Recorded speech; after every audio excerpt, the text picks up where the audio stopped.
Hello दोस्तों, कैसे हैं आप सभी। मैं हितेश आप सभी का स्वागत करता हूं यूट्यूब चैनल ज्ञान विद्यालय में। आपसे माफ़ी चाहता हूं दोस्तों, जैसे कि आप सभी जानते हैं एमटीएस की वीडियो बहुत टाइम से नहीं आ रही थी, कुछ टाइम से, क्योंकि कुछ टेक्निकल इशू हो गया था। अब लेकिन आपकी कंटिन्यूसली ये जो सेशन है प्रीवियस ईयर का वो डेली चलेगा। तो चलिए आज के सेशन को स्टार्ट करते हैं। यदि आप हमारे साथ पहली बार जुड़े हैं तो प्लीज़ वीडियो को लाइक करना, शेयर करना, देन चैनल को सब्सक्राइब करना ना भूलें और साथ ही साथ बेल आइकन को भी प्रेस कर लें, जिससे आपको आने वाली वीडियोस की नोटिफिकेशन मिलती रहेगी। तो चलिए सेशन को स्टार्ट करते हैं, देखते हैं कि जो प्रीवियसली बेस्ड क्वेश्चन है और किस तरीके के क्वेश्चंस होने वाले हैं और कैसा पेपर आया था। ठीक है, तो देखते हैं इजी टू मॉडरेट था कैसा रहा। चलिए स्टार्ट करते हैं। जैसे कि पहला ही क्वेश्चन है, निम्नलिखित में से किस टीम ने 2021 तक आईपीएल में एक पारी में सबसे अधिक रन बनाए हैं? तो किसने बनाए हैं? Option number D, royal Challengers Bangalore ने। ठीक है, यानी आप शॉर्ट फॉर्म में आरसीबी जिसे बोलते हैं, रॉयल चैलेंजर्स बैंगलोर। तो option number D will be the right answer.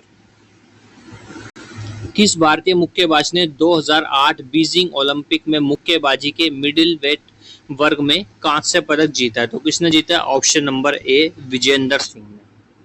ठीक है, तो ऑप्शन नंबर ए जो हमारा राइट हो जाएगा। ग्रामीण रोजगार सृजन कार्यक्रम REGP, ठीक है, REGP में शुरू किया गया था, यानी कि वो पूछ रहे हैं जो ग्रामीण रोजगार सृजन कार्यक्रम है वो कब शुरू किया गया था? तो 1995। Option number A will be our right answer. Yamini Krishnamurthy किस शास्त्रीय नृत्य के लिए जानी जाती है? अब आप सभी जानते हैं कि डांस का क्वेश्चन देखिए प्रीवियसली एग्जाम में भी आया, तो आप डांस के क्वेश्चंस भी कवर करके जाइएगा। तो डांस के क्वेश्चंस के लिए देखिए इसमें कौन सा राइट हो जाएगा? भरतनाट्यम और कुचिपुड़ी। ठीक है, और भरतनाट्यम जैसे यामिनी कृष्णमूर्ति हो गई, और कौन कौन सी होती है भरतनाट्यम की? तो आपकी एक लीला सैमसन होती है, ठीक है, मृणालिनी साराभाई, ठीक है, ये सब होती है। तो इतना आपको याद रखना है। तो चलिए आगे बढ़ते हैं। और भरतनाट्यम कहाँ पे होता है? तो भरतनाट्यम आपका कहाँ पे होता है? तमिलनाडु स्टेट में होता है। ठीक है, तो इतना आप याद रखेंगे। और कुचिपुड़ी कहाँ पे होता है? कुचिपुड़ी आपका आंध्र प्रदेश स्टेट में होता है। तो option number A will be our right answer. Debashish Panda को हाल ही में किस कंपनी का प्रमुख नियुक्त किया गया था? ऑप्शन नंबर CIRDAI का जो है प्रमुख या चीफ अपॉइंट किया गया है। चोलों के शासनकाल के दौरान किसी स्कूली के रखरखाव या किसी स्कूल के रखरखाव के लिए दी गई भूमि को डैश के रूप में जाना जाता था। ठीक है, तो यदि वो पूछ रहा है कि जो at the period of Chola dynasty, ठीक है, तो उसमें जो स्कूल की एक रखरखाव भूमि होती थी उसको किस रूप में जाना जाता था या उसे किस नाम की संज्ञा दी जाती थी? उसे क्या बोला जाता था? ऑप्शन नंबर बी, शाल भोग या शाला भोग। तो option number B will be our right answer. निम्नलिखित में से किसने महात्मा गांधी को महिलाओं को नमक सत्याग्रह आंदोलन में शामिल होने की अनुमति देने के लिए राजी किया था? तो किसने किया था? ऑप्शन नंबर ए, कमला देवी चट्टोपाध्याय जी ने किया था। ठीक है, तो इतना आपको याद रखना है। अब बात आती है एनी बेसेंट। ठीक है, अब आप सभी जानते हैं 1916 में होम रूल लीग, ठीक है, होम रूल लीग की स्थापना हुई थी। ठीक है, किन दो व्यक्तियों ने की थी? एक एनी बेसेंट ने की थी और BG तिलक जी ने। तो इतना आपको याद रखना है। और एनी बेसेंट ने कहाँ पे की थी? साउथ के अंदर, यानी कि दक्षिणी भारत भी बोल सकते हैं आप। ठीक है, तो इतना आपको याद रखना है। भरतनाट्यम किस भारतीय राज्य का शास्त्रीय नृत्य है? तो भरतनाट्यम कहाँ का है? तमिलनाडु स्टेट का। ठीक है, इसी तरीके से केरल का कौन सा होता है आपसे पूछ ले तो केरल का कौन सा होता है? तो केरल का आपका होता है कथकली। ठीक है, तो केरल का कथकली होता है, तमिलनाडु भरतनाट्यम। और असम का कौन सा होता है? असम का बिहू होता है, भोगोली बिहू, रंगोली बिहू, बैसाख बिहू। ठीक है, तो ये इतने सारे होते हैं। और मणिपुर का मणिपुरी। तो ऑप्शन नंबर बी हमारा राइट हो गया। अगला क्वेश्चन, निम्नलिखित में से कौन सा प्राणी जगत के आर्थ्रोपोडा समूह से संबंधित नहीं है? तो कौन सा नहीं है? ऑप्शन नंबर सी, ऑक्टोपस जो है आर्थ्रोपोडा ग्रुप का नहीं है। तो option number C will be our right answer. अब बात आती है ऑक्टोपस के कितने हार्ट चैम्बर होते हैं? तो कितने होते हैं? Number of 4 heart chamber. तो इतना आपको याद रखना है। निम्नलिखित में से कौन सा एंजाइम मानव शरीर की लार में पाया जाता है जो स्टार्च को सरलता से शर्करा में तोड़ देता है? तो कौन सा है वो? एमिलेज। ठीक है, ऑप्शन नंबर ए या एमिलाइज भी बोल सकते हो आप। Option number A will be our right answer. भारतीय संविधान के अनुसार प्रधानमंत्री की नियुक्ति डैश द्वारा की जाती है। तो प्रधानमंत्री की नियुक्ति कौन करता है?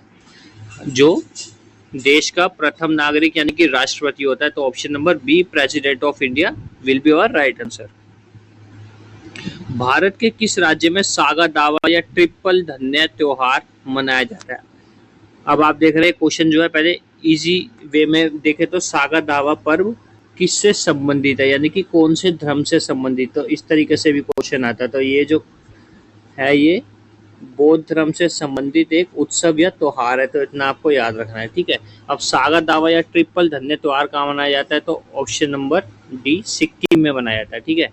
अब आपको ये दोनों चीज याद हो जाएगी कि सागा दावा जो पर्व है वो किस रिलीजन से रिलेट करता है? बौद्ध धर्म से, ठीक है। बौद्ध धर्म के संस्थापक आपसे पूछ लेगा तो कौन है? गौतम बुद्ध, ठीक है। गौतम बुद्ध जी का मूल नाम या बचपन का नाम सिद्धार्थ। उन्होंने कितनी वर्ष की उम्र में शादी की थी? 16 साल की उम्र में। और उनके बेटे का नाम राहुल, और 29 वर्ष की उम्र में उन्होंने क्या कर दिया था? गृह त्याग कर दिया था, ठीक है। और इसी चीज को क्या बोला जाता है? महाविनिष्क्रमण, ठीक है। तो इतना आपको याद रखना है। Option number D will be our right answer. 2011 की जनगणना के अनुसार केरल की साक्षरता दर क्या थी? 2011 की जनगणना के अनुसार केरल की साक्षरता दर कितनी थी? 91 to 95%। तो option number A will be our right answer.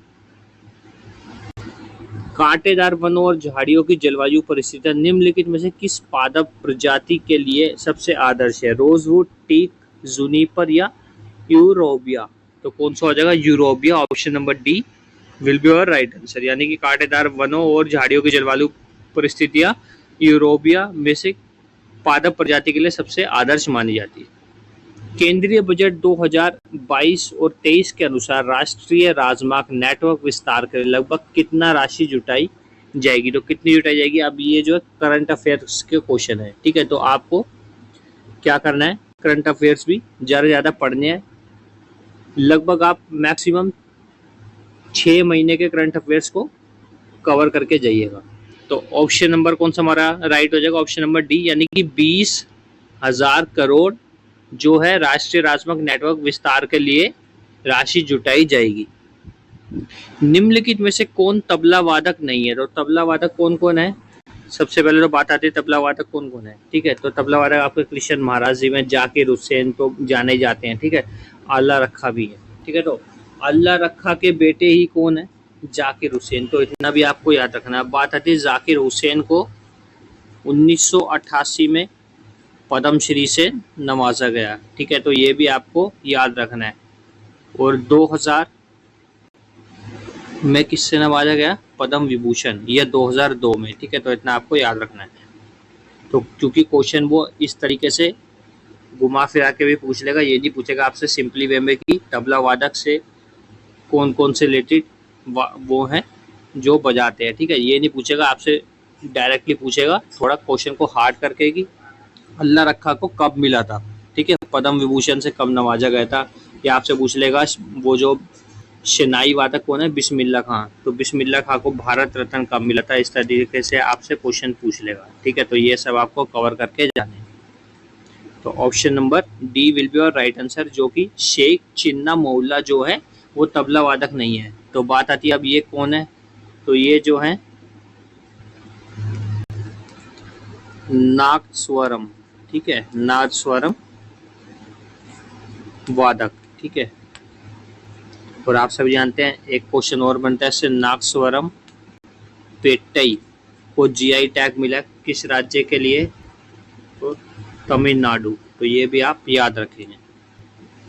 निम्नलिखित में से किस देश में झूमिंग को कुनोको के नाम से जाना जाता है? अब बात आती है झूमिंग क्या है। झूमिंग एक कृषि होती है, आप सभी जानते हैं, झूमिंग फार्मिंग जिसे बोलते हैं, ठीक है। तो ये कहाँ पे होती है? मतलब कि एक जगह पे करके फिर दूसरे स्थान पे जाया जाता है, क्योंकि एक स्थान की जो क्या होती है मृदा वगैरह होती है और वहाँ का जो एरिया होता है एक ही बार यूज़ करने के लिए वो भूमि उपजाई होती है, उसके बाद फिर ये दूसरी जगह पे चले आते हैं, ठीक है। तो इसे बोलते हैं झूमिंग कृषि।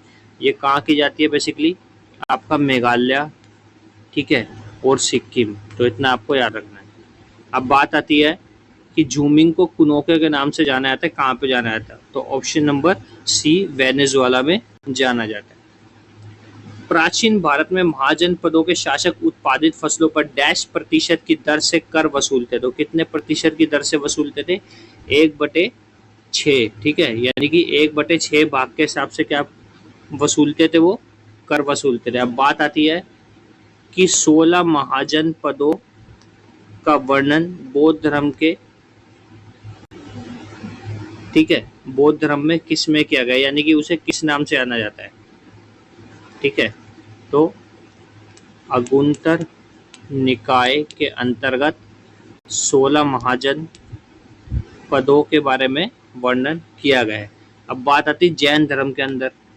तो जैन धर्म के अंदर 16 महाजन पद किस में दर्शाए गए हैं? भगवती सूत्र में। और बौद्ध धर्म से पूछ ले तो आपसे अगुंतर निकाय, तो इतना आपको याद रखना है। तो option number C will be our right answer. तो इसी के साथ दोस्तों हमारा सेशन खत्म होता है। यदि आपको अच्छा लगा तो प्लीज़ ज़्यादा शेयर करें और चैनल को सब्सक्राइब करना ना भूलें। Thanks for watching my session.